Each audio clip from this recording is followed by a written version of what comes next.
Saludos, bienvenidos a otra entrega de este Matutino Su Mundo. Qué placer estar nuevamente con ustedes a través de este canal 101 y 1101 de Claro, el canal 46 de Wintelecom, el canal 10 de Telecable Dominicano, también aquellos que están en sintonía con nosotros a través del canal 647 de Amazon Fire TV y nuestras redes sociales de Su Mundo TV a nivel nacional e internacional.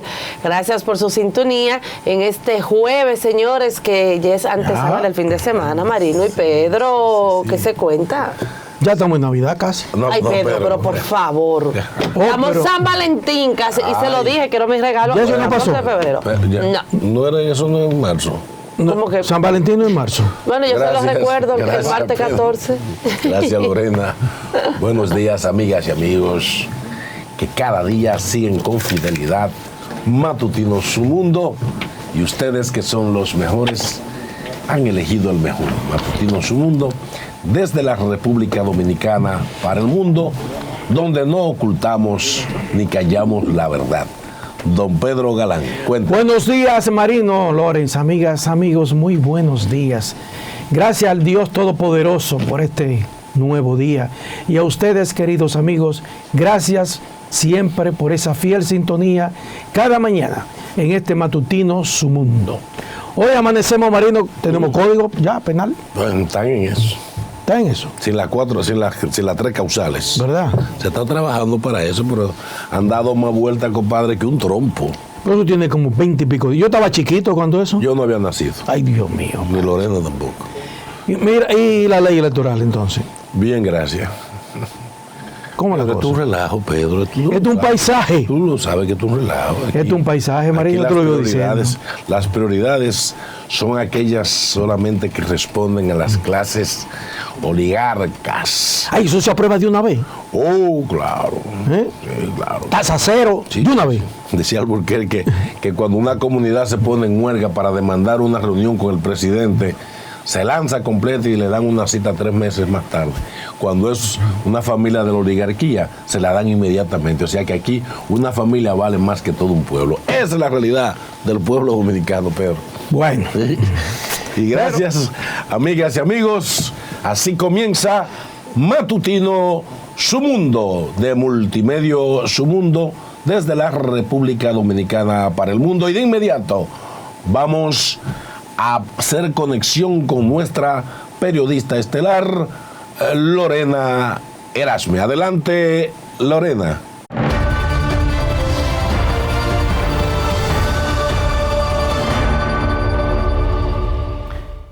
Así es, de inmediato vamos a hacer contacto en directo desde Lonamet. Allí se encuentra David Chacón con las informaciones del tiempo para este jueves en este Matutino Su Mundo. Buenos días, David, ¿qué nos tienes? Sí, buenos días, Lorena. Buenos días a los amigos de Matutino Su Mundo, desde el Centro de Pronóstico con el informe del tiempo. Lluvias débiles y ráfagas de viento en algunos puntos del país, oleaje anormal y temperaturas agradables. Para hoy jueves, el patrón meteorológico estará dominado por un sistema de alta presión, limitando los acumulados de lluvias importantes. Sin embargo, el viento moderado del este-noreste empujará ligeros parches de humedad en asociación a una débil vaguada frontal al norte del país sobre el océano Atlántico, para originar lluvias débiles y pasajeras con ráfagas de viento hacia algunos puntos del norte, noreste, sureste y la cordillera central, que estarán desde la mañana hasta las primeras horas de la noche, mientras en las demás zonas prevalecerán con nubes dispersas y bajas probabilidades de precipitaciones. Para mañana viernes, de acuerdo a la última actualización de los modelos de pronósticos, indican un mayor arrastre de humedad por los vientos alisios, la cual se desprenderá de una débil vaguada en el Atlántico, en especial desde la madrugada y horas matutinas, que provocarán nublados con lluvias dispersas y ráfagas de viento sobre localidades de las regiones norte, noreste, sureste y la cordillera central. En cuanto a las condiciones marítimas, en la costa atlántica se les recomienda a los operadores de frágiles, pequeñas y medianas embarcaciones permanecer en puerto debido a vientos y olas anormales. En la costa caribeña, desde la isla Saona hasta Cabo Engaño, ahí en Altagracia, así como desde la Isla Beata hasta Punta Prieta en Barahona, se les recomienda lo mismo, de permanecer en puerto por vientos y olas anormales. El resto de la costa caribeña pueden navegar con precaución cerca del perímetro costero sin aventurarse mar adentro. Esto es todo lo que tenemos en cuanto al informe del tiempo. Desde el Centro de Pronóstico les informó David Chacón. Gracias, David Chacón, por las informaciones del tiempo para este Matutino Su Mundo.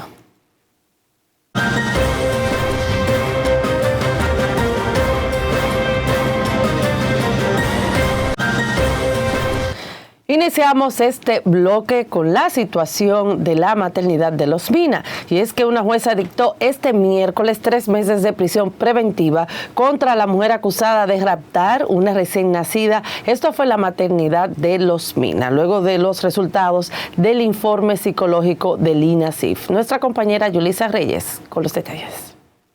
La jueza de la Oficina Judicial de Servicios de Atención Permanente de Santo Domingo Este dictó prisión preventiva contra la acusada del rapto de una recién nacida en la maternidad San Lorenzo de Los Mina, al establecer que la imputada no tiene traumas psicológicos. Pamela Rosario Suárez deberá cumplir la medida en la cárcel de Najayo Mujeres. Entendemos que el juez, al momento de imponer la prisión preventiva contra esa imputada, no fue justo, ya que nosotros como defensa planteamos lo que fueron violaciones a los derechos fundamentales y constitucionales establecidos en el artículo 44, numeral 1 de la Constitución. En esta etapa no se garantizan los derechos que establece la Constitución y que esa Constitución le da a cada ciudadano, derechos violados, el cual nosotros en la próxima hora que salga la resolución estaremos presentando un recurso de apelación en contra de esa decisión que entendemos que fue errónea de parte de la jueza que conoció la medida de coerción. Nosotros entendemos que lo que imperó fue la presión social, porque cuando estamos hablando de un hecho grave no vemos cuál gravedad.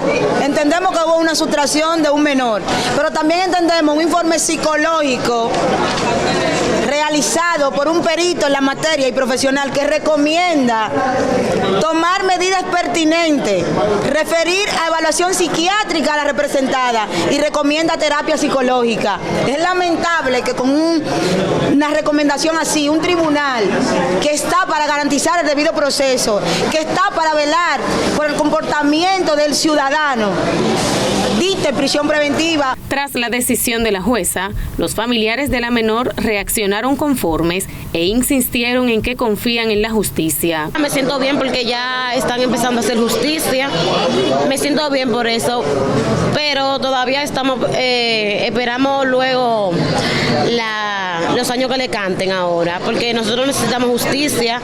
En un proceso grave que ha consternado a todos y donde la propia evaluación psicológica establece que estamos en presencia de una madre de 3 años que prácticamente dice ella que entró ni más ni más, sin más cuidado, sin ningún tipo de ayuda a un hospital, se llevó a una niña con todo el conocimiento cabal y con toda la responsabilidad. La niña fue raptada el pasado 21 de enero de la maternidad de Los Mina y rescatada 4 días después en una comunidad de Nagua. Yulisa Reyes, Noticias, Su Mundo.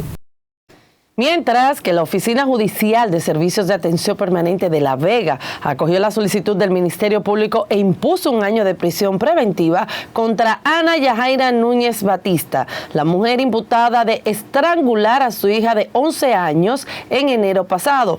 Núñez Batista es procesada por los tipos penales de asesinato, violencia contra la mujer y violación a los derechos de los niños, niñas y adolescentes. Las evidencias aportadas por la fiscal María Abreu Trinidad fueron acogidas por la jueza Adaía Sánchez para dictar la medida de coerción que deberá ser cumplida en el Centro de Corrección y Rehabilitación Rafael Mujeres en Santiago. Por otra parte, el juez de la Oficina de Atención Permanente de Santo Domingo Este impuso 3 meses de prisión preventiva a cumplir en la cárcel de Najayo contra Chervín Guerrero García, acusado de golpear, violar y luego asesinar a una niña hija de su pareja de apenas 1 año y medio. En el expediente acusatorio se establece que Chomí le causó a la infante daños en sus partes íntimas y golpeó con tuzo en la cabeza. Entendemos que es justa porque lo que viene después de la investigación será desastroso. Es un hecho que hemos dicho que es dentro de hace 30 años no veíamos un hecho. Después de los Llena Saibar no hubiésemos visto un hecho tan grande y tan lastimoso como este. El crimen ocurrió alrededor de las 6 de la tarde del pasado 29 de enero, cuando el imputado se encontraba solo junto a la menor en el lugar donde residían.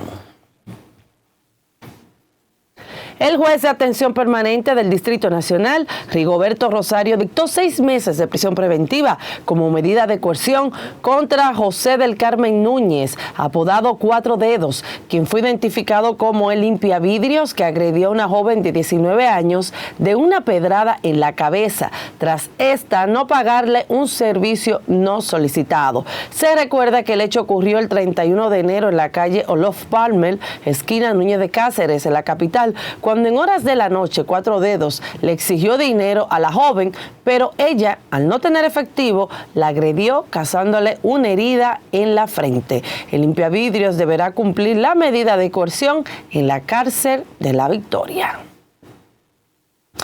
La Policía Nacional informó que están cerca de dar con el paradero de las personas encargadas de ultimar y torturar a una pareja que desapareció en el sector de La Guayiga. Nuestra periodista Jazmín Díaz nos amplía más. El ministro de Interior y Policía, Jesús Chu Vázquez, lamentó el hecho y aseguró que la Policía Nacional está haciendo todo lo posible por dar con el paradero de los asesinos de la pareja. Vázquez afirmó que la institución del orden aumentará el patrullaje policial para así prevenir estos actos de delincuencia. Para nosotros siempre es un tema a darle seguimiento, a profundizar las investigaciones y a seguir trabajando fuerte. Mientras que el vocero de la Policía Nacional, Diego Pesqueira, explicó que varias personas han sido interrogadas sobre este caso y dijo sentirse cerca de obtener el paradero de los asesinos de la pareja. Nuestros agentes de investigaciones de la DICRIN, bajo la coordinación de representantes del Ministerio Público, están bien avanzados en este proceso de identificación y captura de los presuntos autores de este caso. Una persona que se encontraba detenida condujo a los agentes de la Dirección Central de Investigaciones Criminales DICRIN a los cuerpos de la joven pareja, afirmó el vocero. Jazmín Díaz, Noticias Su Mundo. La continua aparición de casos sospechosos de cólera en el sector Los Solares del Almirante, esto es en Santo Domingo Este, y la falta de servicios vitales para combatir la enfermedad mantiene a residentes de allí en angustia y preocupación. Nuestro compañero Martín Severino nos trae el siguiente reporte. Los lugareños del lugar narran que pese a las actuaciones de salud pública y a las intervenciones que se han hecho, los casos sospechosos y confirmaciones de otros son un reflejo de que aún no se han liberado del todo. Está fuerte, el cólera está matando. Allí un muchachito tuvieron que internarlo porque, imagínense, están matando. Como Dios nos ayude, es lo que estamos haciendo. El cólera está fuerte. Oye, hay de todo. No cólera, no, ahí hay de todo. Porque y la situación de cólera que está aquí en estos solares nos está arropando. Porque como si no hay agua, no hay higiene. Mientras tanto, en el sector de Villa Liberación, donde también se han detectado varios casos, el proceso de vacunación en las escuelas se mantiene en marcha. Nosotros hemos estado vacunamos el día 1, 2, 3 y hasta el día 3, luego regresamos nuevamente el día 6 con la jornada de vacunación en el centro. De su lado, las autoridades de salud pública mantienen el cerco epidemiológico con los allegados de los pacientes, así como la intervención de las zonas donde estos viven, y reiteraron el llamado a la población para que mantengan las medidas de prevención. Martín Severino, Noticias Su Mundo. Por otra parte, el partido Fuerza del Pueblo denunció que la carencia en las libretas de pasaportes se debe a que el gobierno no hizo la licitación correspondiente cuando correspondía hacerlo. En ese sentido, el exdirector de pasaportes, Raúl Hernández, exigió al gobierno abrir una investigación que arroje luz sobre la situación que afecta a la ciudadanía respecto a la prestación de la situación. La Dirección General de Pasaportes actuaron con negligencia, incapacidad y una total ausencia de responsabilidad cuando no convocaron, oigan bien, a una licitación pública en el primer semestre del año pasado, proceso que supeditaron a la aprobación de la compra del pasaporte electrónico. Esa es la verdadera causa que provocó la escasez de libretas. Él, también miembro de la Dirección Central de la Fuerza del Pueblo, dijo que la sociedad dominicana ha sido sorprendida por la incapacidad de la Dirección General de Pasaportes de garantizar la disponibilidad de libretas del referido documento de viaje. Ha llegado el momento, pues, de presentar a nuestro invitado de este día. Él es el doctor Luis Ortega, psiquiatra infanto-juvenil, y le damos la bienvenida a este Matutino Su Mundo. Gracias. ¿Cómo se siente, doctor? Gracias por invitarme a ustedes. Gracias a usted por estar con nosotros. Doctor, esa especialidad suya, bueno, novedosa no es fácil. en el país. Sí. Ayer estuvimos a la doctora Adriana Márquez, que además es una catedrática egresada de la Complutense, y nos dejó pasmado cuando nos dijo que la inteligencia artificial, el uso de los aparatos, está desarrollando una nueva generación de niños con problemas serios del habla, porque están pegados en el sistema de los smartphones, y que al no hablar entonces hay un problema de conceptualización, de comprensión, de codificación, y por tanto también afecta la cultura y la sensibilidad y la pasión frente a los demás. Eso es así, totalmente de acuerdo. Pero yo creo que más que solamente el habla, porque el habla es el acto motor de producir el sonido, es la comunicación lo que está teniendo problemas, tanto el niño como el adolescente. Tenemos problemas para comunicarnos con nuestros iguales. Los bebés tienen problemas para ir adaptándose en su desarrollo neurocerebral, y eso hace que tengan más dificultades tanto en la articulación, que es lo que estaba hablando la doctora Adriana con mucha aseveración, pero la comunicación. Fíjense que hay una patología muy famosa, o una enfermedad, una condición más que una enfermedad, se llama autismo, y aquí lo que hay es un problema de comunicación. Algunos no hablan, pero todos tienen dificultad para comunicar o entender lo que los padres, los tutores, las personas que están alrededor quieren comunicarle, y eso es lo que estamos viendo, que están como si fuera hipofuncionando, ¿no? Y eso hace que cuando uno no ejercita los músculos, no lo desarrolla. Pues igual pasa con la comunicación y el habla. Otra de las informaciones en ese sentido que la doctora arrojó es que estamos al frente de una sociedad, una nueva generación apática. Es una generación que es callada, es silente, no le importa lo que está pasando, no hay esa empatía, porque estoy enfocado en mi mundo, estoy pendiente, por ejemplo, lo del teléfono, los juegos, y hablando un poquito con relación a eso, porque eso sí me preocupó también. Yo creo que es una indiferencia lo que está teniendo, la indiferencia social lo que está teniendo los niños y los adolescentes. La empatía es ya más cómo nos ponemos en el lugar del otro, cómo nosotros sentimos los sentimientos del otro, y eso todavía a nivel de lo que son los aparatos electrónicos tal vez no se ha perdido tanto, aunque sí vemos que en la escalada de violencia sí hemos visto esa alteración en la empatía. Pero en cuanto a lo que es la indiferencia social, sí hemos aislado mucho a nuestros niños, y luego se convierten en adultos y jóvenes que se mantienen mucho tiempo aislados. Ese es un fenómeno que lo vemos viendo desde el 2000 para acá, que es la revolución tecnológica, ¿no? Doctor, indiscutiblemente que los problemas psiquiátricos son una enfermedad. Una enfermedad. Afecta el comportamiento, los sentimientos, la conducta. Pero últimamente como que todo se ha salido de las manos. O sea, vemos adultos, vemos jóvenes también cometiendo actos que realmente está rayando ya el extremo. ¿A qué se debe eso?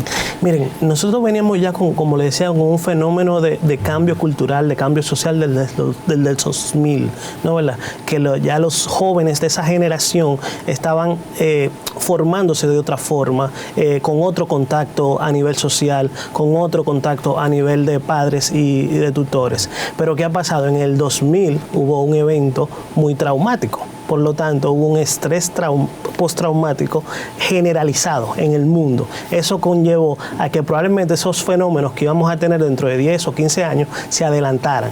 Y tenemos jóvenes que explotan muy fácil, que no saben controlar sus emociones, que tienden a tener como más actividad a nivel de salud mental. Vamos a decir, una persona que tenga genéticamente la predisposición de tener una enfermedad de salud mental, tal vez no lo hubiera desarrollado si no hubiera venido la pandemia. Entonces la pandemia hizo que todas esas posibles personas que podían desarrollar esa enfermedad de salud mental, pues que comenzaran a desarrollarla más temprano. Y eso es lo que ha venido con este fenómeno después de la pandemia. Pero hay una promoción de la violencia desde las tecnologías que yo no la acabo de entender. Mire, yo estaba mirando un videojuego que de entrada el niño lo tiene y es un gorila gigante que sale a la calle a golpear a todo el que encuentra. Un ancianito viene, le da un fuetazo, una pareja. O sea, ¿cómo es posible que podemos estar incentivando este tipo de juego de violencia y de frialdad frente al ser humano? Yo creo que los juegos de violencia vienen desde los años 90 a nivel de los videojuegos y de las interacciones. Lo que pasa es que con la masificación de la comunicación, la masificación de estos juegos, pues llega a muchos más lugares. Con los diferentes avances tecnológicos, pues la persona tiene más tiempo con estos juegos, y es lo que tenemos que regular, la cantidad de exposición que nosotros tenemos a nuestros niños o a nuestros adolescentes con estos juegos que son perjudiciales, porque un adolescente que juegue 45 minutos o una hora de videojuego es totalmente normal, incluso puede ayudarlo a nivel cerebral a que tenga más habilidades, pero cuando pasan 8 horas en el colegio y 8 horas jugando videojuegos, pues claro, va en detrimento tanto a nivel psicosocial como a nivel de lo que es su salud física también, porque antes la actividad física era mucho más preponderante que lo que era la actividad a nivel de electrónico, ¿no? A nivel de videojuegos. Ahora mismo es muy difícil ver una comunidad que tenga una cancha de básquet donde se reúnan todos los niños todas las tardes. Es mucho más complicado verlo ahora. Antes era muy común, incluso veíamos canchas en las calles que se hacían improvisadamente y todo el tiempo se hacía actividad física. Pues ahora eso ha disminuido muchísimo y eso deteriora lo que es el desarrollo cerebral. Doctor, un fenómeno que estamos viendo últimamente en las escuelas y en los colegios es el tema del bullying. Uno, por ejemplo, lo veía en Estados Unidos, que era donde más ocurrían casos. Hubo uno que me marcó tanto, de un niño que le hacían bullying en su colegio, llegó a su casa, no aguantaba más y se suicidó. El niño incluso no hablaba con los padres, él estaba normal, pero no lo manifestó nunca.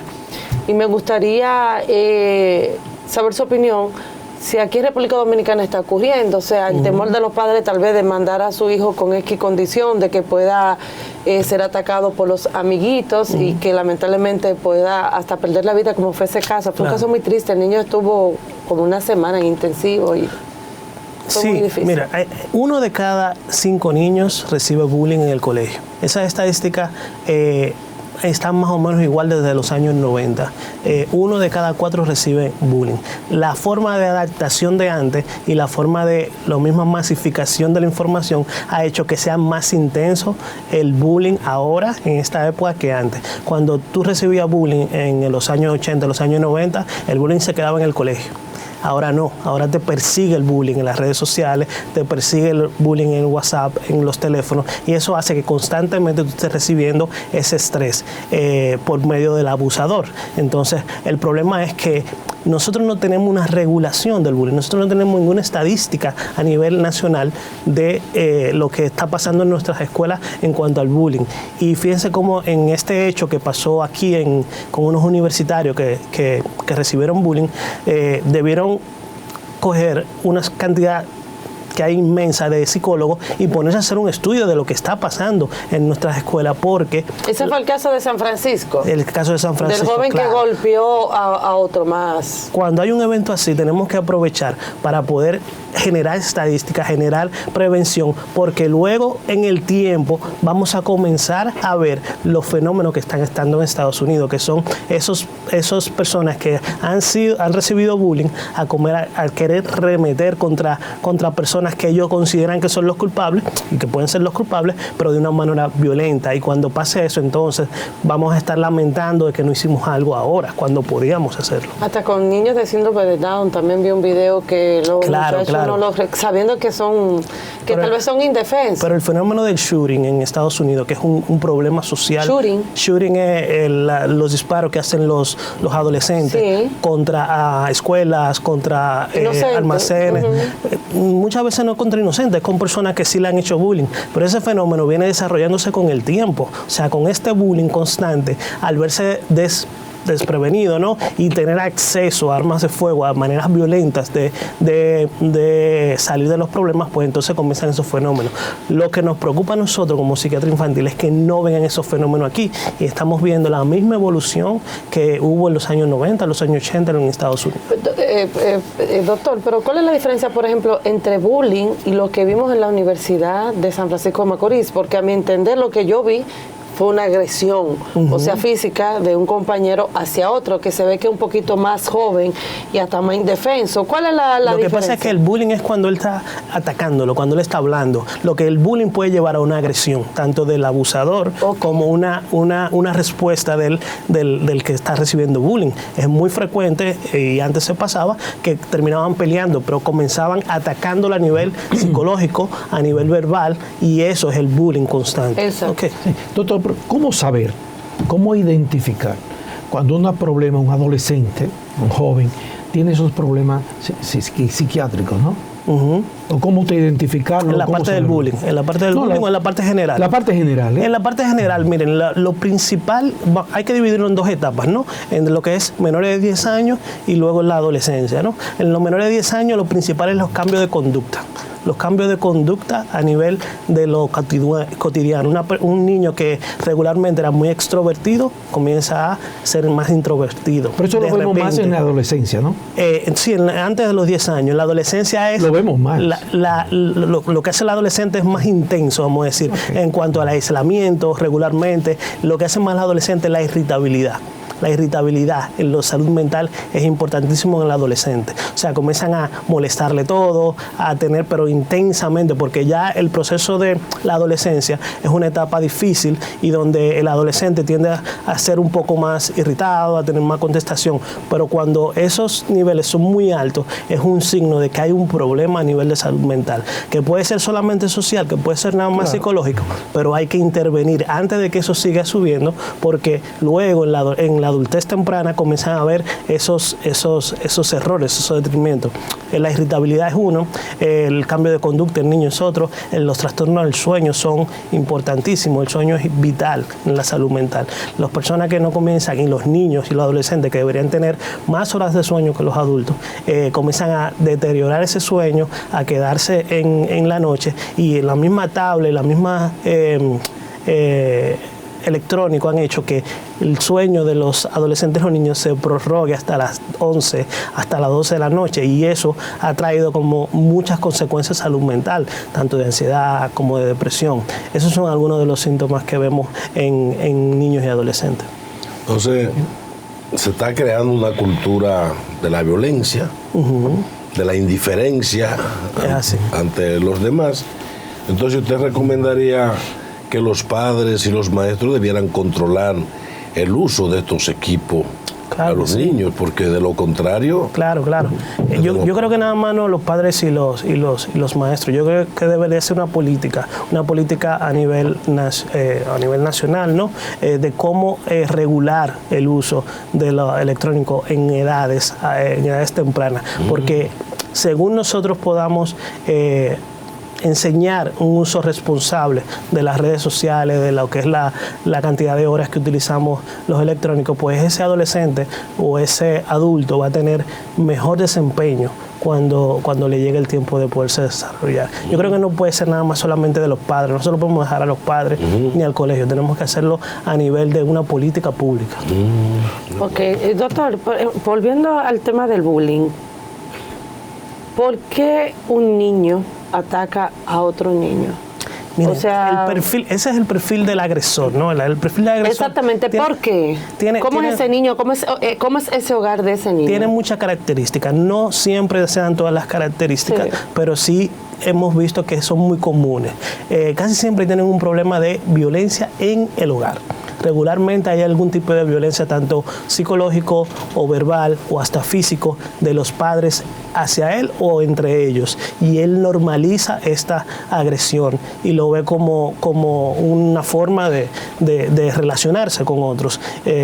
Otro es la falta de autoestima. Es muy frecuente que estos chicos que hacen bullying, que son agresores, tengan una baja autoestima y la estén tratando de tapar junto con esa fuerza, ese ego, ese narcisismo, vamos a decir, para poder tapar esa carencia que tiene. Luego tienen una falta de recursos a nivel adaptativo, psicológico.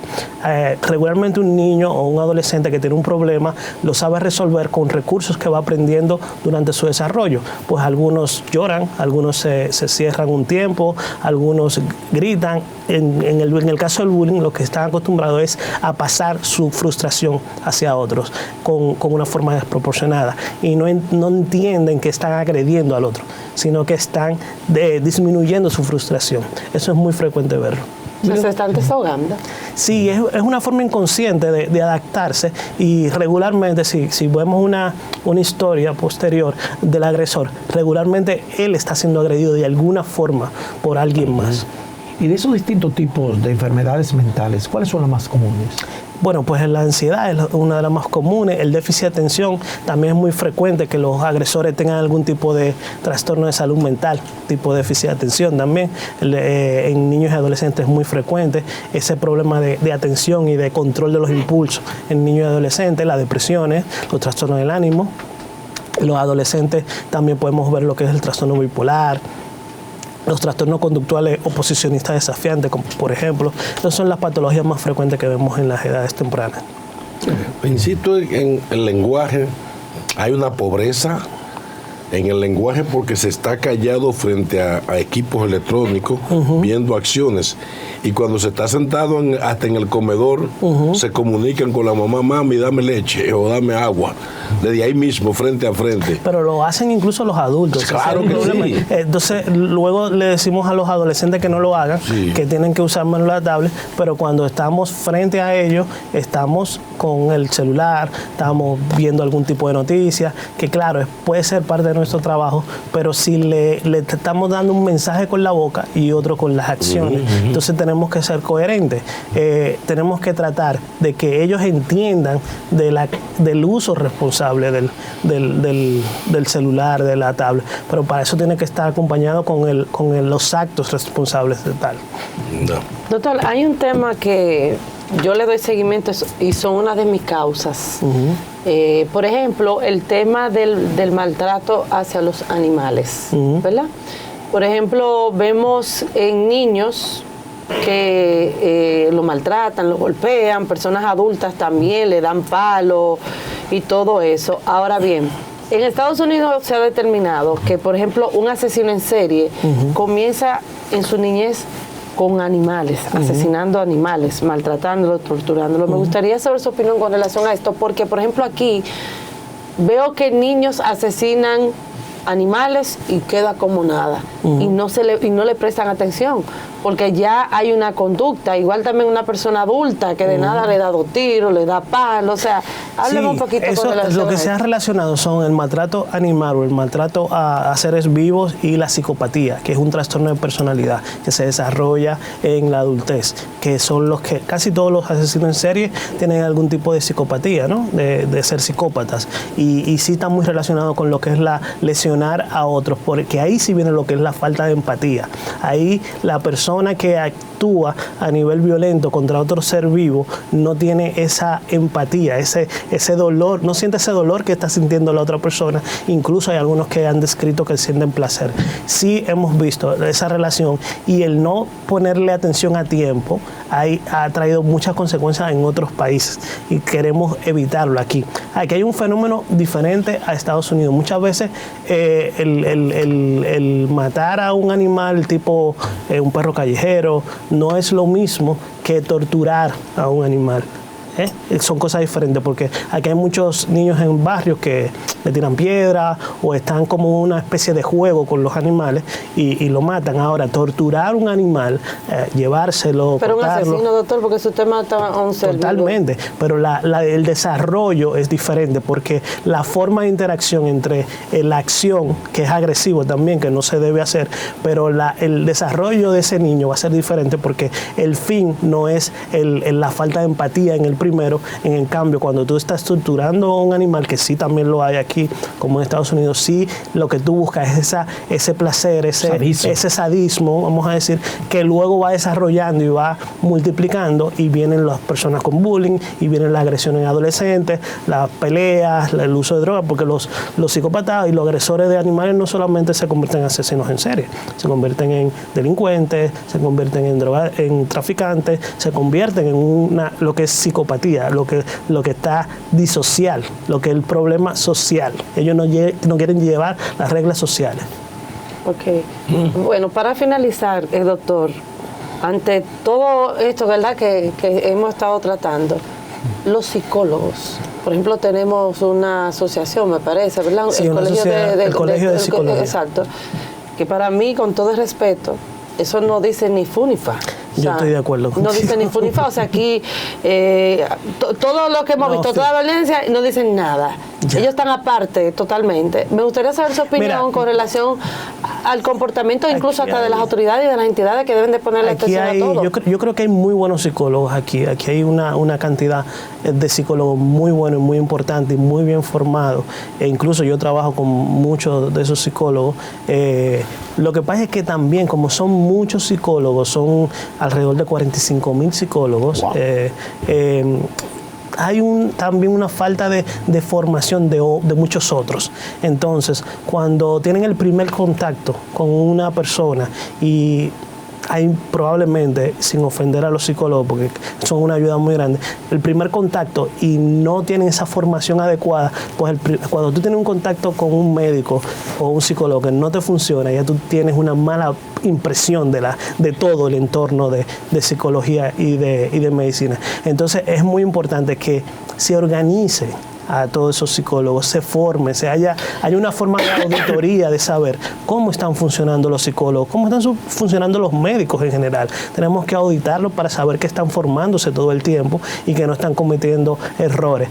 Y en cuanto a la política pública, es que hay una falta de organización de la política pública. O sea, todos los líderes hasta ahora quieren hacerlo con su propia cabeza, quieren hacer su propia idea, y cada uno va por separado. Entonces, los pocos esfuerzos que puede hacer uno, el otro tiene una mejor idea o cree que tiene una mejor idea, entonces hace otra cosa, y al final no resuelven la problemática. Es la prevención, que es la disminución, que es el tratamiento de los pacientes que tienen alteración de salud mental. Entonces esa divagancia en nivel de coordinación hace que los pocos esfuerzos que se hacen no sean efectivos. Doctor, yo sé que ya tenemos que irnos a la pausa, pero el tema de los limpiavidrios viene por esto también. Por ejemplo, esa agresión de ellos. Tú me tienes a mí que dar dinero y la frustración de venir de abajo.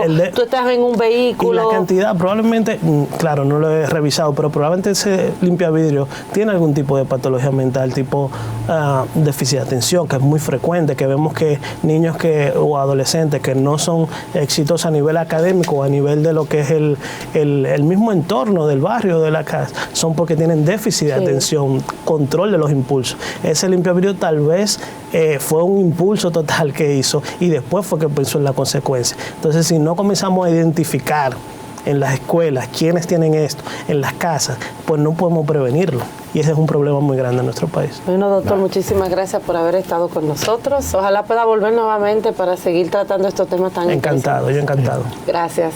Tenemos ya nuestro próximo invitado aquí con nosotros. Bueno, un tema que yo sé que nos gusta a todos y nos preocupa. Señores, tenemos al doctor Nicolás Jiménez, director de la Escuela de Economía de nuestra querida UAS, y le damos la bienvenida. Doctor, ¿cómo se siente? Excelente, muchísimas gracias por invitarme a este programa, un programa que a diario, ¿verdad? Está enfocado a realidades nacionales e internacionales y preocupado por temas de interés social, ¿verdad? Así es. Gracias, doctor. Doctor, ¿cómo anda la carrera y la tendencia de nuestros estudiantes hoy a estudiar economía? ¿Cómo anda eso? Se está dando un proceso interesante en el caso de la Escuela de Economía. Porque tenemos dos carreras en la Escuela de Economía, la carrera de la licenciatura en Economía y la licenciatura en Administración en Aduanas y Comercio Exterior. La licenciatura en Economía está creciendo. El semestre pasado, todavía no tengo los datos actualizados de este semestre que está iniciando, pues creció, pasó de 800 y pico a 954 estudiantes. Y la carrera de aduana que yo le encontré en 89 ya está en 329. Entonces, para este semestre la inscripción de nuevos estudiantes me di cuenta que son bastantes a través de un evento que realicé de bienvenida a los estudiantes, en la que se me acercaron una buena cantidad de estudiantes nuevos que ingresaron a la carrera. De modo que va interesante el proceso allá en el caso de la Escuela de Economía. Qué bueno, ha empezado tal vez a ingresar otras materias, maestrías con relación al área. Tenemos varias maestrías y en proceso de creación otras. Por ejemplo, en el caso de la Escuela de Economía, nosotros tenemos a través de la Dirección de Posgrado de la Facultad de Ciencias Económicas y Sociales, tenemos una maestría en Negocios y Relaciones Económicas Internacionales, pero ya cuando ingresamos como directora de la escuela en julio del año pasado, hemos creado nueva propuesta. Hay una que ya está en proceso, que se llama una maestría en Economía y Desarrollo Local. Hay otra en Política Pública también que ya está prácticamente diseñada. Eso es interesante. Sí, interesantísimo. Ahí estamos trabajando también una propuesta en Economía Aplicada, otra maestría en esa línea. Y estamos hablando de 4 o 5 propuestas de maestría que se están elaborando en la Escuela de Economía para proponerla a los organismos competentes, que son los que tienen que aprobar o rechazar las elaboraciones que se presenten. Qué bien, doctor. Mire, doctor, hablando de economía, ¿verdad? ¿Cómo ve usted esta economía dominicana, este proceso económico, este crecimiento económico en República Dominicana frente a otros países que la economía va disminuyendo, pero aquí vamos creciendo? ¿A qué se debe ese milagro? ¿Sabes que los países tienen sus estructuras económicas sobre la cual se desarrolla un comportamiento específico?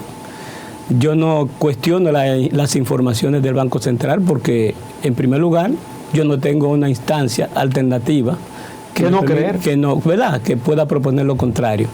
En ese sentido, lo que suele discutirse con respecto a este tema es cuestionante de algunos investigadores que consideran que hay una sobreestimación de la información. Yo creo que no, porque esa es la que hay y no tengo un modelo alternativo. En primer lugar, y segundo, el tema del efecto social que provoca el crecimiento en la población. Generalmente, y recuerdo de hace mucho tiempo, estudiantes y también a través de los medios de comunicación, se preguntan, ¿y cómo la economía está creciendo y la gente está más empobrecida? ¿O hay más pobres? ¿O hay personas pasando más situaciones de calamidades? Y la respuesta que yo le tengo es lo siguiente. Una cosa es el sistema de producción de un país y otra cosa es el sistema en cómo se distribuye para fines del bienestar esa producción, esos valores agregados en el año. Entonces, en República Dominicana existen una serie de detonantes que son los que desequilibran y generan desigualdad social y pobreza.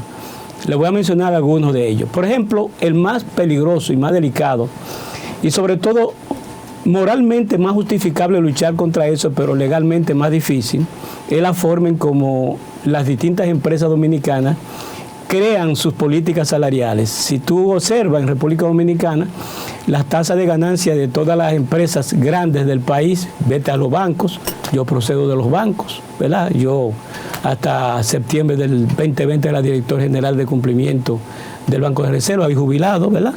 Y conozco bien el tema de la rentabilidad de los bancos y la formación de los precios.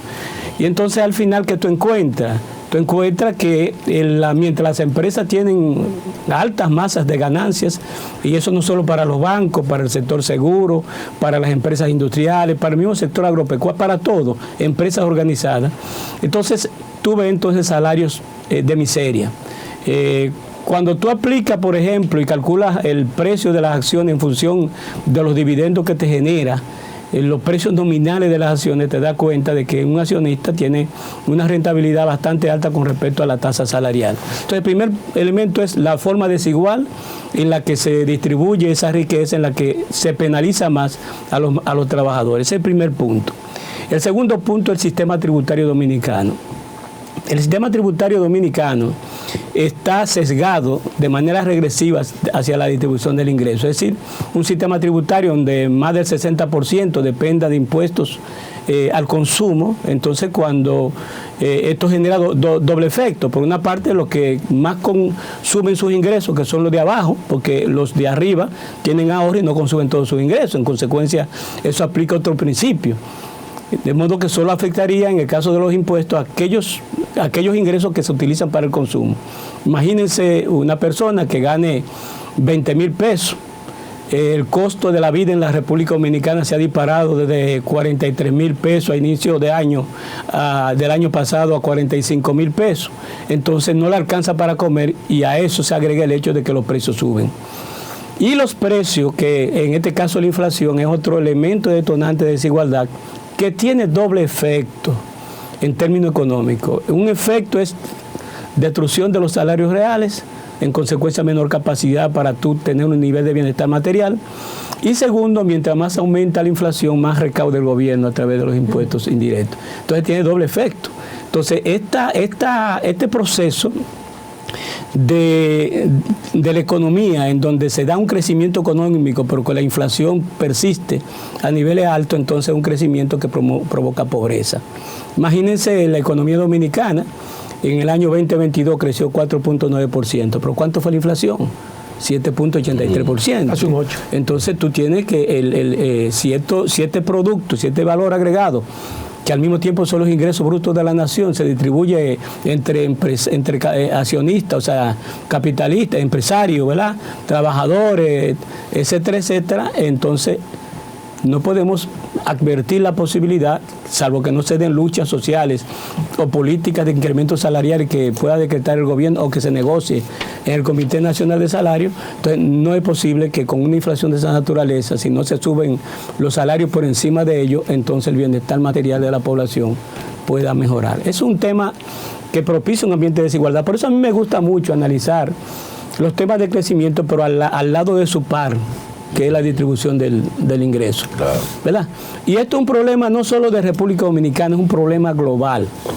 La inflación mundial, pues ustedes saben que se disparó y están los detonantes todavía ahí, presentes, ¿verdad?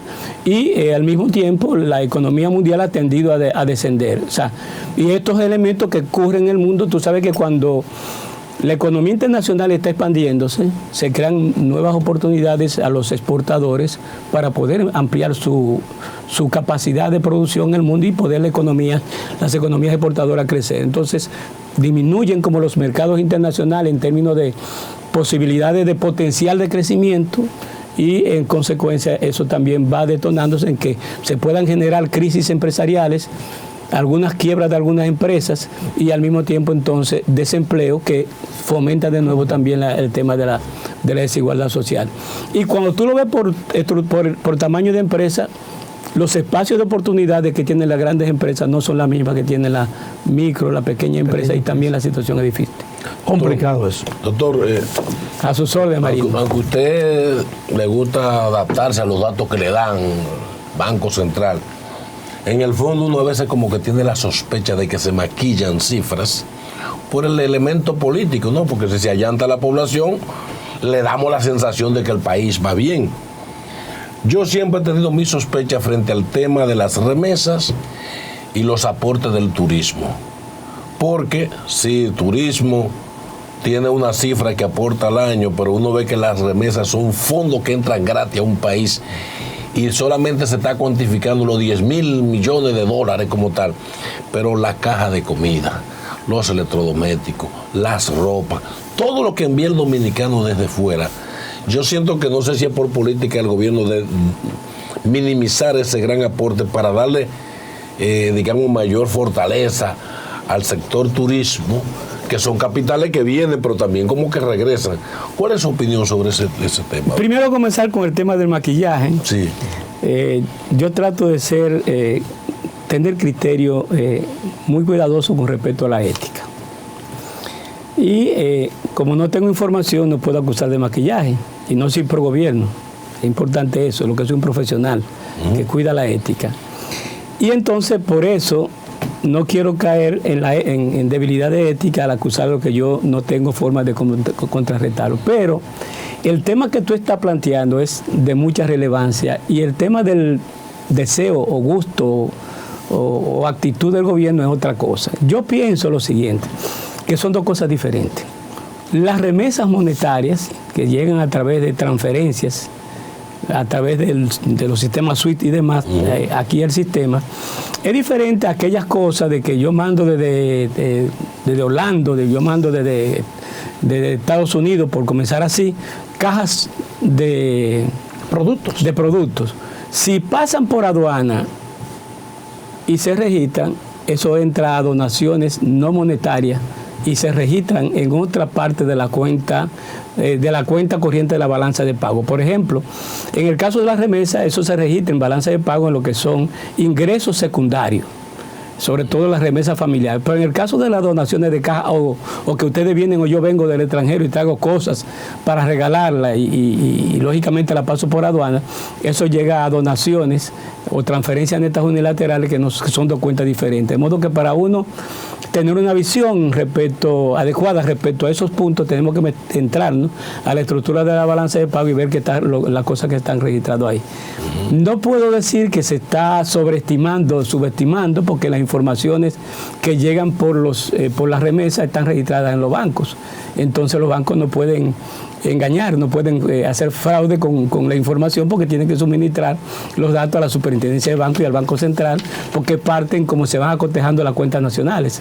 Entonces son temas que uno también tiene que analizarlo con más profundidad en términos éticos para uno dar una visión y solo emitir una percepción, que es lo que estoy haciendo.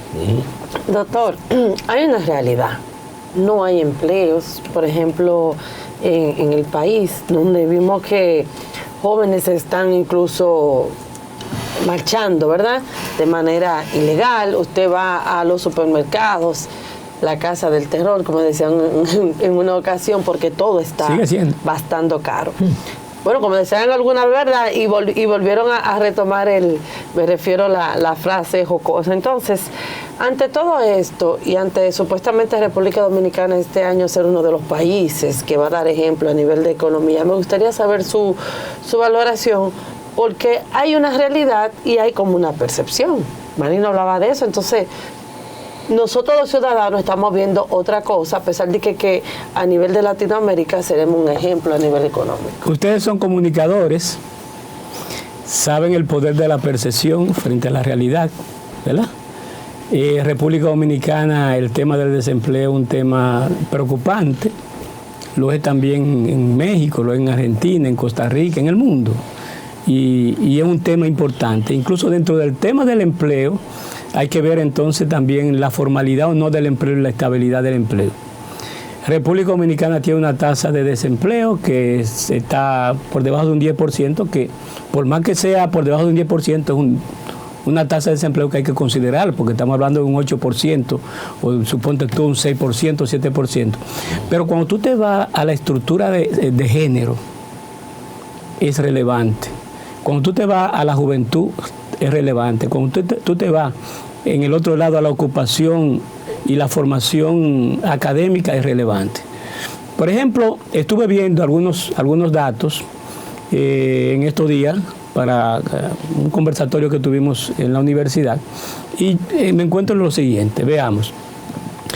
Primero, tenemos algo y es que la población dominicana pues sigue creciendo, igualmente que la población económicamente activa. De modo que tú tienes que tener un aparato industrial que pueda demandar esas manos de obra nuevas que se están creando, ¿verdad? Ahora, ¿qué pasa?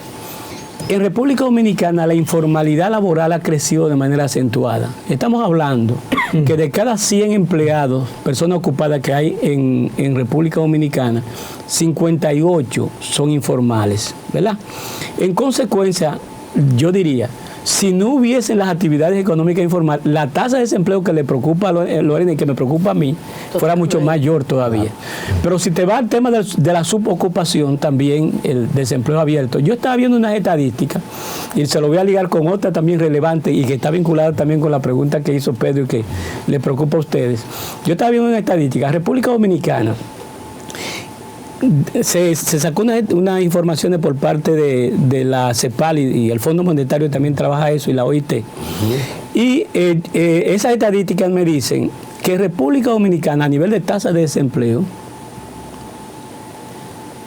solo por encima de ellos en América Latina hay 6 países. Después todos los países tienen menor desempleo que República Dominicana. República Dominicana está por encima de la media de América Latina y el Caribe. De modo que es lógico lo que tú estás planteando, primero. Pero a esto se agrega que cuando yo veo el ingreso medio de las personas ocupadas, República Dominicana es el segundo país de ingreso medio más bajo. Desigualdad de nuevo. Sí. Entonces, alto desempleo, ¿verdad? Desempleo considerable, con salarios bajos, es totalmente destructor del bienestar de la familia y de todo. De modo que el otro punto que te preocupa y relevante también es el tema de la ocupación juvenil. Y es que la ocupación juvenil, estadísticas demuestran que desde un 12 y pico, está casi 13%, que hace un tiempo existía, ahora se ha elevado a un 14% el desempleo, la ocupación juvenil, de modo que hay un nivel de desempleo juvenil bastante alto. Si me voy a la mujer, también. Pero quiero darte una nota importante. Me preocupa en el campo de la ocupación y la desocupación de la mujer, un dato que analicé, y es el tema de la seguridad social del servicio doméstico. Solo el 6% de las mujeres de servicio doméstico tienen seguridad social, que es también un tema de la pobreza, y es un tema del desempleo y del tipo de ocupación. Porque de lo que se trata no es que tengamos mucho desempleo o mucho empleo, lo que se trata es cuál es la calidad del empleo que tenemos en República Dominicana, y mientras más informal es el empleo, más degradante es. Eso quería, no sé si con eso respondo a tu preocupación, Lorena. Doctor, hablando de empleos y salarios, ¿no piensa usted que si el 90%, dicen, de las empresas que tenemos son de la MIPYME, pequeñas y medianas empresas, un aumento desproporcional del salario, un aumento como estamos teniendo en las tasas de intereses, que van a aumentar? En Estados Unidos van a aumentar y aquí también van a aumentar. ¿No cree usted que todo eso genera inflación? Relación inflación, estructura empresarial, es un análisis que requiere otro tipo de información. Por lo siguiente, si yo elevo los salarios de manera proporcional e igualitaria, estoy dándole un trato injusto a las empresas. Porque la capacidad que tiene, digamos, Brugal, menciono ahora otro tipo de empresa, para aumentar los salarios, sostener ese aumento de los salarios, es diferente a la de una pequeñita empresa, ¿verdad? No tiene capacidad para tener un salario igual que el que tiene la... De modo que, ¿por dónde puede venir el tema de la inflación? No solo por el tema del crecimiento de los costos salariales, no solo por ahí, sino que cualquier empresa, cuando comienzan masivamente a quebrar empresas porque no pueden sostener altos incrementos salariales, cae la oferta, la demanda creciendo, los precios crecen. Entonces por ahí se da todo un enfoque de inflación, pero el gran problema de la República Dominicana no es ese, porque en Dominicana existe una especie de salarios segmentados. O sea, una microempresa tiene un salario mínimo menor que una gran empresa. O sea, por ahí no está. Ahí sería más bien ¿cómo impactaría el aumento de los salarios? Y suponte que haya un aumento de los salarios de un 15% en cada uno de los tramos, que si uno paga 10,000 pesos, entonces ahora se le sube un 15, pues entonces eso se va a reflejar en un mayor costo, y al reflejarse un mayor costo se refleja un mayor precio. Y ahí está la inflación. ¿Qué está diciendo? ¿Y la tasa de interés? En el caso de la tasa de interés es otro elemento importante también. Sobre todo porque la utilización de la tasa de interés en estos tiempos de crisis que está viviendo el mundo es para combatir la inflación. Entonces fíjate que como que aparecería ahora, vean acá, ¿y qué entonces? Porque la tasa de interés es un elemento de costo financiero que afecta, ¿verdad?, el costo de producción de las empresas. Pero al mismo tiempo las autoridades monetarias del mundo utilizan la tasa de inflación, la tasa de interés para bajar la inflación, ¿verdad? Y entonces, ¿cómo se da esto? Bueno, hay un principio ahí medio neoliberal respecto al tema del uso de la tasa de interés. Ahí vemos el caso de Estados Unidos, de Europa. Incluso hay países en donde, y yo le voy a hablar de dos tipos de inflación: la inflación que uno observa, la real y la subyacente, y cómo esto se expresa a nivel de la política monetaria y el tema de la inflación. ¿Cuál es el punto? Cuando existe una inflación, lógicamente, porque se estudia las causas de la inflación, siempre la tendencia de los bancos centrales en el mundo es tratar de atacar por la demanda de dinero. Porque se entiende que mientras más la gente tiene dinero en su bolsillo, más demanda viene, y si demanda más viene, más presiona los precios hacia arriba, porque incluso si hay escasez, se aprovechan los empresarios, pero si hay una expectativa de lo que la gente está demandando, pues los empresarios comienzan también a subir los precios. O sea, los mercados se producen crecimiento de los precios. Entonces, en ese sentido, hay que analizarlo en esas dos perspectivas, es decir, costo financiero, que son ya más bien micro, impacto del aumento de la tasa de interés en la reducción de la inflación, que es un tema macro. En estudios que hemos realizado, hay un comportamiento como con cierta resistencia. Fíjate cómo ha subido Estados Unidos la tasa de interés hasta llegar a un 4.75, entre 4.5 y 4.75, pero la inflación se mantiene por encima de un 6, ¿verdad? Mira, República Dominicana hemos subido, solo pensar que en noviembre del 21 la tasa de política monetaria de la República Dominicana era un 3%. Ahora está en 8.5, estamos hablando de 550 puntos básicos, o sea, una diferencia de 5.55. Los precios han bajado, pero poco, una especie de resistencia. De modo que mientras la tasa de interés ataca en el corto plazo a los costos de producción, ataca la inflación en el largo plazo.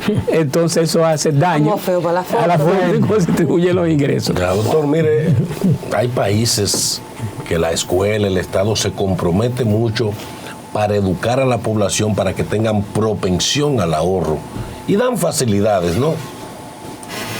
¿Qué habría que hacer para que la República Dominicana podamos entrar en una cultura del ahorro? Porque la gente, por mínimo que gaste, que consiga, debiera haber eso, pero como que eso depende de una cultura. ¿Qué le parece? Creo que parte muy bien, depende de una cultura, pero también depende de realidades, ¿verdad? Depende de una cultura en el sentido que si tú tienes una cultura a todo lo que recibe, beber todo de ron, de cerveza, al otro día cuando te va para el trabajo no encuentras con qué el pasaje para pagarlo, hay una mala administración, y ahí entra el punto que tenía Pedro, el tema de las finanzas personales, ¿verdad? Entonces el tema de la cultura cae en el plano, el tema de qué hacer con el dinero para que cae en el plano de la cultura de las finanzas personales, y entonces ahí el tema de propiciar esa vocación al ahorro. Por ejemplo, nosotros los de sexo masculino, ¿qué pasa?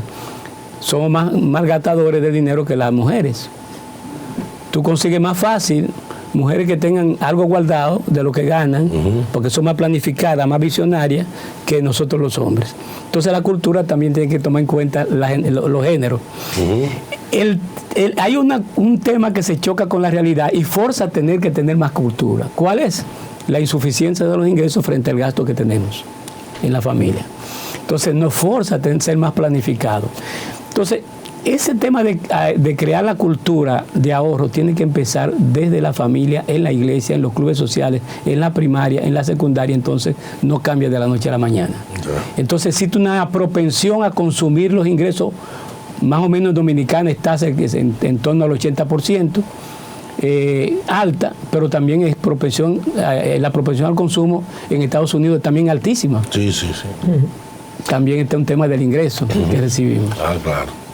No podemos tratar de decirte no pase hambre si no te doy para que comas.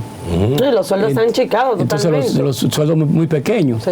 Hay que reestructurar toda la cultura de distribución del ingreso y asociarla también a la creación de una cultura de mejor administración de los recursos por parte de la población. Doctor, para finalizar, las expectativas para este año, ya para tal vez cómo podría verse República Dominicana de aquí. Yo sé que es una pregunta un poquito no tendrá información porque apenas estamos en febrero, pero ¿cómo usted cree que este año sería para República Dominicana a nivel económico? No solo para Dominicana, sino para el mundo también. Sí, pero vamos a hablar de aquí. Aquí las proyecciones del crecimiento de la economía dominicana cerramos en 4.9, ¿verdad? La tendencia a mantenerse a esos niveles en la economía dominicana, o sea, no bajar de 4.5, estaría situada entre 4.5 y 5%. Esas son las estimaciones. ¿De qué va a depender? De los riesgos, y por eso que te hablé del tema internacional. Por ejemplo, si continúa la inflación, y recuerda que esto influye mucho, el tema del tratamiento de la pandemia, la tasa de interés que ustedes mencionaron, el tema de la guerra de Ucrania y Rusia, los costos de transporte, el tema de la logística, los costos logísticos. Si eso continúa, el Banco Central va a tener que, como tú dijiste, seguir aumentando la tasa de interés. Eso es un riesgo hacia la baja del crecimiento de la economía dominicana. Entonces, por ahí entran cosas que no son muy halagadoras. ¿Qué tenemos que desear? Que el Banco Central continúe con su política tratando de que la inflación baje.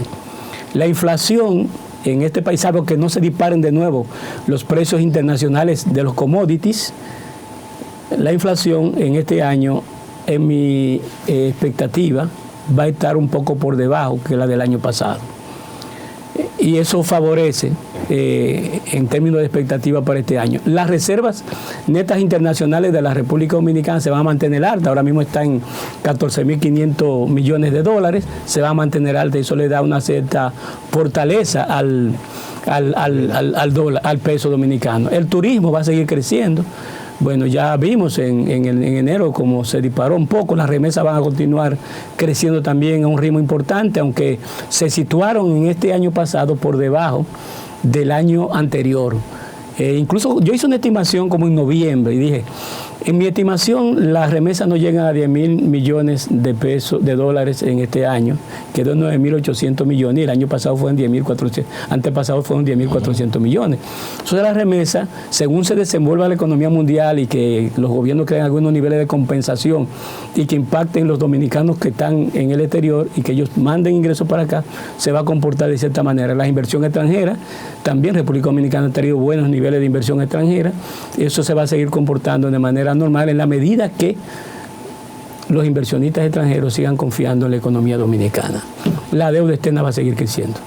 Bueno, también. Bueno, gracias, doctor. Doctor, gracias por haber estado con nosotros.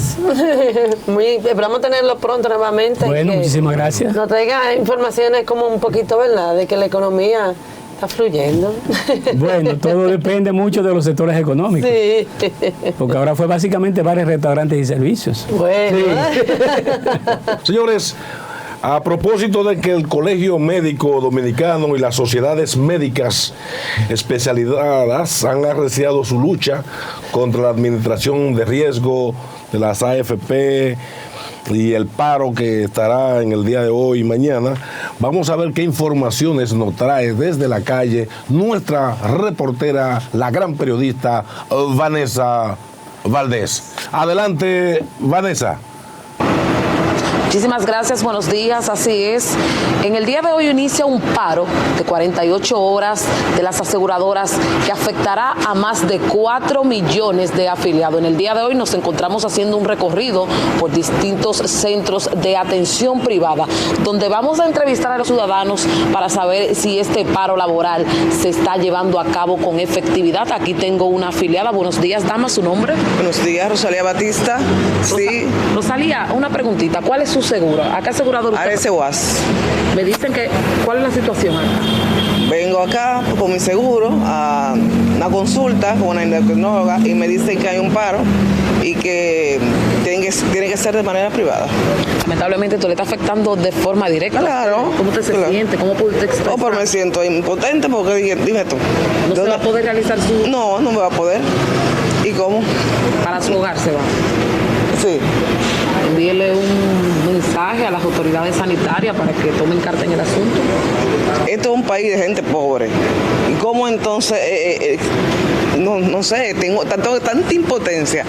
¿Cómo es posible que una persona que está afectada de salud viene a un centro de salud y le dicen que no puede usar su seguro? Que le están descontando el seguro de uno, descontándole mes por mes y no lo puede usar. ¿Qué le parece? Excelente, ¿verdad? Excelentemente. Excelente. Bueno, muchísimas gracias, dama, por compartirnos su opinión. Para nosotros estamos en directo. Nosotros vamos a seguir abordando a los ciudadanos en esta mañana ante este paro que tiene el Colegio Médico Dominicano, que fue anunciado el pasado miércoles durante una rueda de prensa. Nosotros recordamos que en medio de la lucha en los últimos 16 meses, el Consejo Nacional de Seguridad Social ha aprobado 2 aumentos para estos médicos. Nosotros ampliaremos estas y otras informaciones más adelante y estaremos detallando toda la situación que se está viviendo en los centros de atención privado. Repetimos, el paro que llamó el Colegio Médico Dominicano se está llevando a cabo específicamente en los centros de atención de salud privada. Con este informe yo concluyo y vuelvo con ustedes al set de noticias. Gracias, Vanessa Valdés. Y aquí en su estudio continuamos con Matutino Su Mundo. Lorena Erasme. Bueno, Marino y Pedro, la cosa es que aquí uno tiene que ver este país. Pero yo creo que tú me expliques algo de los partidos políticos. Porque tú siempre tienes un tema aquí con los partidos políticos. Pero espérate, antes de, yo quería verlo todo, señor. Ay, ¿qué pasó? Pero ayer se publicó en las redes sociales que un ladrón entró a una casa, se comió la comida. Tenía hambre. Durmió, mi amor. Y el queso que había en la mesa también. Y cuando entraron le dijeron, hey, levántate, que la policía te espera allá afuera. Tenía hambre, ese no era ladrón. Y yo creo que ustedes lo vean así. Ese no era un ladrón, eso era un hambriento. Tenía hambre. Qué pena me da. Tienen que soltarlo, tenía hambre, María.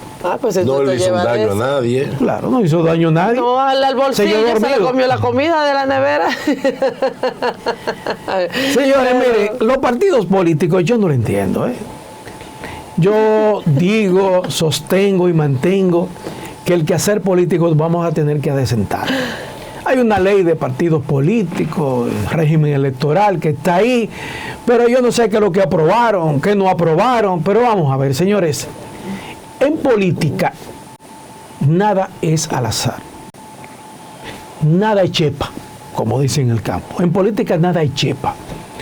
Todo está programado y todo obedece a algo. Todo se ha programado. Cuando algo ocurre en política, cuando un hecho ocurre en política, cuando un político cualquiera de los partidos políticos decide abandonar la fila política para irse a otro partido, no fue al azar, no fue por esto, por aquello. Todo obedece a algo. Nada de chepa. En política nada de chepa. Señores, ahora tenemos que el senador de La Vega, Euclides Sánchez, abandona las filas de la Fuerza del Pueblo. Dice él que fue desconsiderado. Señores, esperen a ver qué va a pasar. ¿Qué va a pasar con el ex senador Euclides Sánchez? Vamos a ver a qué aspira. ¿Lo compró el PRM? No sabemos. Vamos a esperar. No, la denuncia. Vamos a esperar. Será denuncia, pero vamos a esperar. Nada al azar. Como tampoco fue al azar la salida de Julio César Valentín. Ya vemos que está aspirando a la alcaldía ¿Y que es el próximo alcalde? El próximo alcalde, apoyado por el PRM. ¿Por qué? Porque no se quiso someter a la aprobación del escrutinio de todos allí en Santiago, y Abel le dio una pela y salió bravrito. Entonces, ahora se fue al PRM. Pero no solamente eso. Todos estos alcaldes que han renunciado a sus partidos políticos y han pasado al PRM, espérenlo, van a repetir. Esas fueron las promesas que le hicieron. Le prometieron recursos, le prometieron que iban a ayudar a su provincia, le prometieron de todo. Entonces por eso se marcharon. Por eso es que ustedes ven que el transfugismo en la nueva ley de partidos políticos fue dejada a un lado. Pero yo también le exhorto a esos legisladores que tomen en cuenta el voto preferencial, porque cuando yo voy a costear mi campaña política, cuando yo gasto mi dinero para una posición cualquiera, diputado, alcalde, senador, cualquiera, esa posición es mía, porque yo gasté mi dinero. Ahora bien, cuando el partido político pueda costear esos gastos de campaña política, es otra cosa. ¿Cómo se resuelve eso? Quitando ese voto preferencial. Cuando los partidos políticos entonces puedan poner políticos a esas posiciones, entonces hay que legislar para que las posiciones sean del partido. Cuando el partido sea el que te coloque a ti en esa posición. Entonces esa posición es del partido. Si usted renuncia, se va usted, pero tiene que entregar esa posición al partido. Pero mientras tanto, sea yo el que esté costeando mis ingresos, mis gastos a esa posición es mía. O sea que el costo, yo te entiendo lo que tú dices. Claro. Ahora, y cuando el narcotráfico financia, entonces esa posición es del narcotraficante. Está bien. Ay, Lorena, señores. me voy de aquí. Vete, No, aquí pasan cosas como que se están mencionando. Claro. Brevemente, miren, tengo una denuncia del destacamento que está ubicado en Naco. Señores, varias personas han acudido allí a hacer denuncias y no hay nunca un fiscal.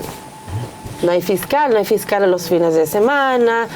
Cuando van algunas personas, se pasan todo el día allí esperando a que llegue el fiscal, porque el fiscal no llega. Entonces quería pues hacer esta denuncia brevemente por aquí, a través de este Matutino Su Mundo, de que no hay fiscales en el destacamento que está ubicado en Naco. Personas van a poner denuncias los fines de semana, no hay ningún fiscal, y también en la semana, durante la semana, pues tienen que esperar horas para que el fiscal llegue, y le pueda tomar la denuncia. Entonces, yo quiero hacer este llamado al Ministerio Público, a nuestra procuradora, Miriam Germán, para que tome carta en el asunto, que por cierto ayer teníamos una entrevista con el presidente de la Asociación de Fiscales del país, donde él decía que incluso aquí faltan recursos para poder darle un trato más digno a los fiscales que ni siquiera tienen un seguro médico bueno o un seguro de vida, que el 50%, más del 50% del Ministerio Público, del presupuesto, se va al tema de las cárceles. Pero quería hacer esta denuncia, Marino, a través de esta vía. Atención, Miriam Germán, Ministerio Público Independiente, fiscales, falta en el destacamento de Naco. Mira, Marino, Loren, yo quiero que ustedes me den luz. ¿Con qué? Señores. ¿Es eso la canción? ¿Verdad? Sí. ¿Cómo dicen? Ay, no. No, ¿verdad? Es bueno. Señores, yo quiero que ustedes me den luz, señores. Hay un proyecto de ley insólito, señores, insólito. ¿Cuál? Que está penalizando, en vez de penalizar la inmigración ilegal, no sé qué proyecto de ley ahí, Marino, que tú vas a tener de tu salario, tú vas a tener que sacar unos chelitos para mantener a esa gente. Hay una denuncia de que hay burocracia en ese tema. Yo no lo entiendo. La agenda internacional imponiendo. Eso es. Yo lo que tengo la esperanza, de verdad, que el Código Penal sea aprobado, señores. Miren, cánsense con la gloria, nuestros legisladores, diputados y senadores, cánsense con la gloria, aprueben el Código Penal que tanto necesitamos y aparte que se conozca el aborto y sus 3 causales. Pero denos el Código Penal, hombre. Y eso viene ya. ¿Verdad que ya. sí? Eso Bueno, ya. señores, llegamos al final del programa de hoy. Gracias por su fiel sintonía y será hasta mañana viernes, formalmente fin de semana. Así es. Hasta mañana.